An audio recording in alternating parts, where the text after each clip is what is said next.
ఓం ఓం శ్రీ గురుభ్యో నమః. ఉపనిషత్ శాంతి మంత్రం. ఓం పూర్ణమద పూర్ణమిదం పూర్ణాత్ పూర్ణముదచ్యతే పూర్ణస్య పూర్ణమాదాయ పూర్ణమేవావశిష్యతే. ఓం శాంతి శాంతి శాంతి.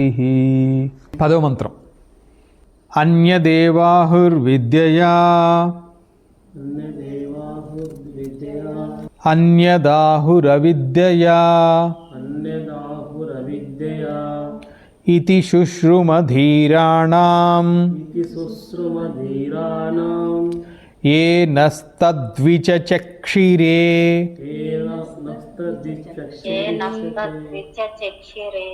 కలిపి చదువుదాం. అన్యదేవాహుర్విద్యయా అన్యదాహురవిద్యయా ఇతి శుశ్రుమధీరాణాం ఏనస్తద్విచచక్షిరే.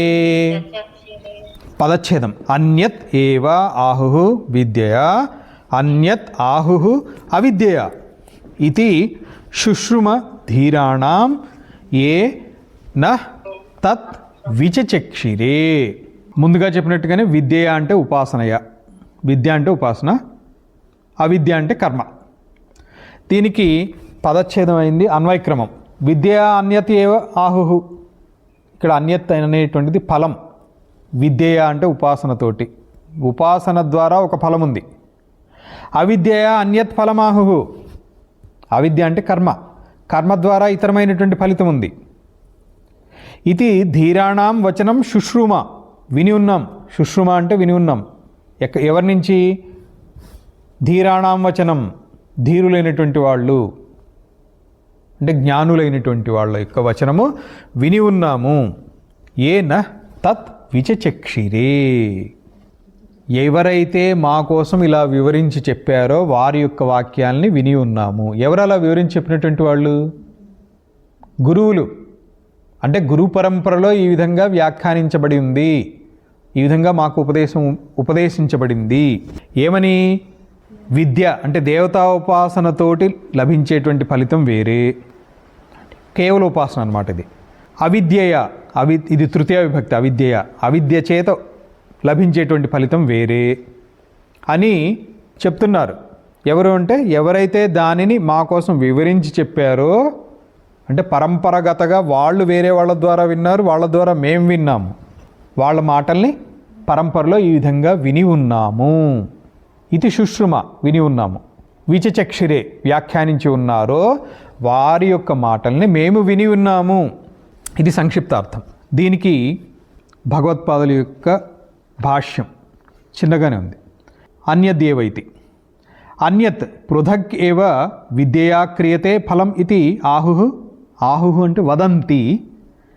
విద్యయాదేవ లోకః విద్యయా తదారోహంతి. మొదటిదేమో బృహదారణ్యకోపనిషత్తు నుంచి, రెండోదేమో శతపథ బ్రాహ్మణం. ఇది శృతేః. విద్యచే ఫలితము లభించేటువంటిది ఒకటి. విద్యతోటి పొందేటువంటిది ఏంటి అంటే విద్యయా దేవలోకః. విద్య ద్వారా, ఉపాసన ద్వారా దేవలోకం జయింపబడుతోంది. జయింపబడింది అంటే ప్రాప్తించబడింది, పొందబడింది. ఆ స్థానాన్ని అంటే తత్తత్ దేవతాలోకంలో స్థానాన్ని పొందుతారు అని శృతి చెప్తోంది. ఏ శృతులు చెప్తున్నాయంటే ఇక్కడ బృహదారణ్యకోపనిషత్తు చెప్పింది కదా, బృహదారణ్యకోపనిషత్తు విద్యా దేవలోకః అని. అలాగే శతపథ బ్రాహ్మణంలో విద్యా తదారోహంతి అని చెప్పబడింది.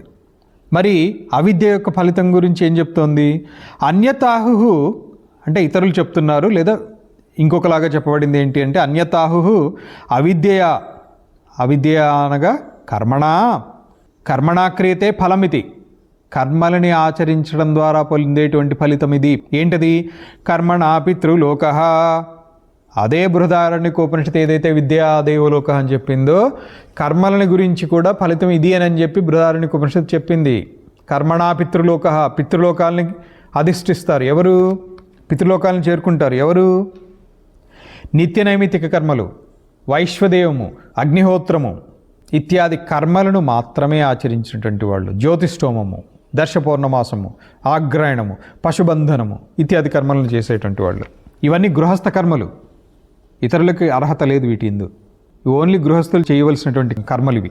సో వీళ్ళు ఎక్కడికి వెళ్తారని బృహదారణ్యకోపనిషత్తు చెప్తుంది, కర్మణా పితృలోక ఇది శృతే.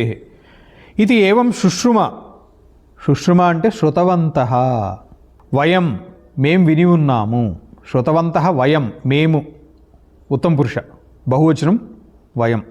ధీరాణం ధీమతాం వచనం, ధీమంతులైనటువంటి బుద్ధిమంతులైనటువంటి జ్ఞానులైనటువంటి వాళ్ళ యొక్క వచనాన్ని మేము విని ఉన్నాము. ఎవరు ఆ జ్ఞానులు అంటే ఏ ఆచార్యాహ, ఏ గురువులైతే, నహ షష్ఠీ విభక్తిది, మా యొక్క, షష్ఠీ బహువచనం మా, నహ మా యొక్క, మా యొక్క అనేది అస్మభ్యం, అస్మభ్యం తత్ కర్మచ జ్ఞానం చ విచచక్షిరే.